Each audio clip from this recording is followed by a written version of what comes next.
Hello everyone. आज मैं ये वीडियो इसलिए बना रही हूँ क्योंकि मैंने श्रुति का एक वीडियो देखा जहाँ वो कह रही थी कि औरतों का अपना कोई घर नहीं होता। और ये बात ना मेरे मन में रह गई। मुझे अपनी एक फ्रेंड की बात याद आई जिसने मुझसे कहा था कि पता है, जब मैं छोटी थी और मैं अपनी माँ से कहती थी कि मम्मी क्या मैं ये पहन लूँ, तो माँ कहती थी कि बेटा जब अपने घर जाना ना तब ये सब पहनना। और जब भी वो कहती थी कि माँ मैं यहाँ घूमने जाऊँ, तो माँ कहती थी नहीं बेटा जब अपने घर जाना ना तब घूमने जाना, ये सब इन सब जगहों पर जाना। कहती थी माँ मैं ये कलर करवा लूँ, ये कुछ कर दूँ, तो कहती नहीं बेटा जब अपने घर जाना ना तो अपने घर में करना। पर जब शादी हुई, शादी करके वो घर आई, अब सो कॉल्ड अपने, तो सबने कहना शुरू कर दिया कि ये तो तुम्हारा ससुराल है बेटा, यहाँ थोड़ा एडजस्ट करना पड़ता है, ये तुम्हारा ससुराल है, यहाँ ना लोगों को पूछ पाछ की चीज़ें करनी पड़ती है, अपनी मर्जी का थोड़ी कर सकती हो।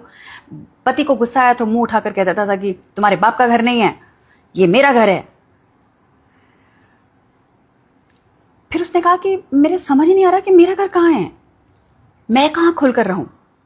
बिल्कुल उसी तरह जैसे तुम देना साथ मेरा में श्रुति का जो कैरेक्टर है अपराजिता, वो उस घर में रहकर भी कभी वहाँ पर अपनापन महसूस नहीं कर पाई, उस घर को कभी अपना नहीं समझ पाई। और ये कहानी सिर्फ एक औरत की नहीं है, हर उस औरत की है जो कभी ये नहीं समझ पाती कि उसका खुद का घर कहाँ है। और घर का मतलब ये नहीं कि सिर्फ चार दीवारी। घर वो होता है जहाँ पर आप खुलकर सांस ले पाओ, आपको एडजस्ट करने के लिए ना कहा जाए, आपको ये ना कहा जाए कि तुम ऐसे नहीं बैठ सकती, ऐसे नहीं हंस सकती, ऐसे नहीं कर सकती। जहां वो अपने बच्चों के साथ खुलकर हंस सके, खुद कर अपनी जिंदगी जी सके।